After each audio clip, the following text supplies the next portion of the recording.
មនុស្សដែលទទួលបានភាពជោគជ័យធំៗជាញឹកញាប់មិនសូវជាមនុស្សដែលមានចិត្តល្អឬស្លូតបូតបំផុតនោះទេតាមទស្សនៈក្នុងអត្ថបទនេះពិភពលោកគឺដំណើរការបែបនេះអ្នកខ្លាំងជាអ្នកគ្រប់គ្រងច្បាប់អ្នកខ្សោយជាអ្នកដើរតាមហើយច្បាប់ជាច្រើនត្រូវបានបង្កើតឡើងដើម្បីគ្រប់គ្រងអ្នកដែលនៅក្រោមអំណាច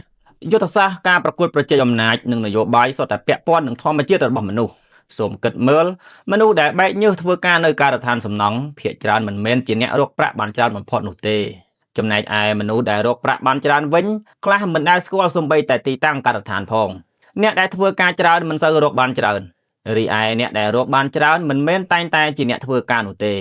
ការសម្រេចចិត្តជាច្រើនត្រូវបានធ្វើឡើងដោយមនុស្សដែលនៅខាងក្រៅការងារខណៈមនុស្សដែលដឹងគ្រប់យ៉ាងអំពីការងារនោះគ្រាន់តែអនុវត្តតាមបញ្ជាប៉ុណ្ណោះហេតុអ្វីសូមស្ដាប់រឿងមួយរឿងរបស់ជេមនិងអ្នកជំនួញ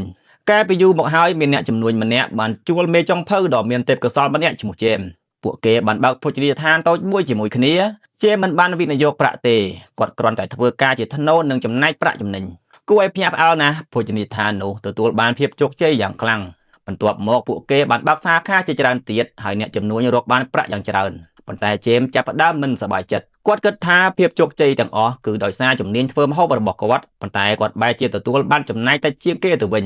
កាលណាគាត់គិតកាន់តែច្រើនគាត់កាន់តែខឹង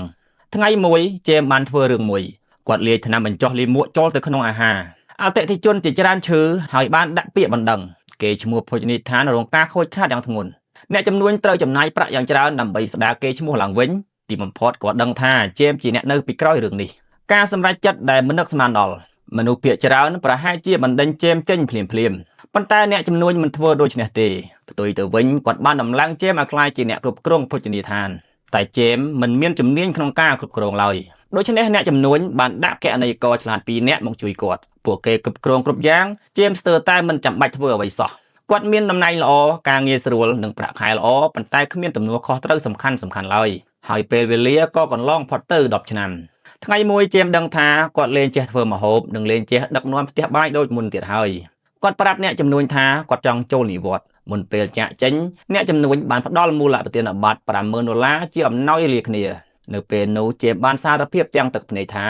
កាលនោះខ្ញុំជាអ្នកបំផ្លាញអាហារខ្ញុំជាអ្នកធ្វើឲ្យភោជនីយដ្ឋានខូចឈ្មោះអ្នកជំនួញមិននិយាយអ្វីទេគាត់គ្រាន់តែញញឹមហើយជូនពរជេមឲ្យមានសំណាងល្អ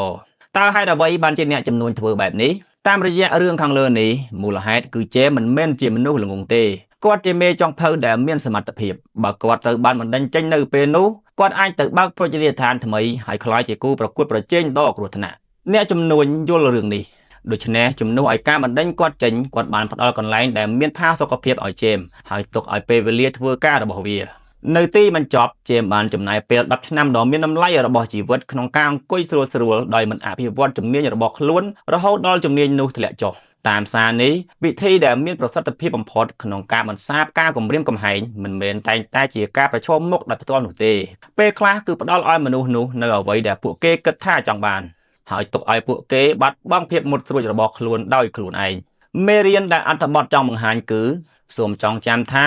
នេះជាទស្សនៈដែលអត្ថបទលើកឡើងមនុស្សជោគជ័យជាច្រើនយល់ពីយុទ្ធសាស្ត្រអាចមានឥទ្ធិពលលើលទ្ធផលដូចជាទេពកោសល្យនិងការខិតខំការយល់ពីធម្មជាតិរបស់មនុស្សអាចជួយអ្នកដោះស្រាយស្ថានភាពស្មុគស្មាញនៅកន្លែងធ្វើការឬក្នុងការចរចាអត្ថបទក៏ចង់និយាយថាមនុស្សជាច្រើនបរាជ័យមិនមែនដោយសារគ្មានសមត្ថភាពទេប៉ុន្តែដោយសារមិនយល់ពីរបៀបដែលមនុស្សប្រើឥទ្ធិពលការគ្រប់គ្រងរូបភាពការបញ្ចុះបញ្ចូលនិងអំណាចក្នុងការទំនាក់ទំនងកុំបង្ហាញបំណងរបស់អ្នកលឿនពេកត្រូវយល់ពីផលវិបាកនៃការតកចំនួនឬគូប្រជែងឲ្យនៅសេសសល់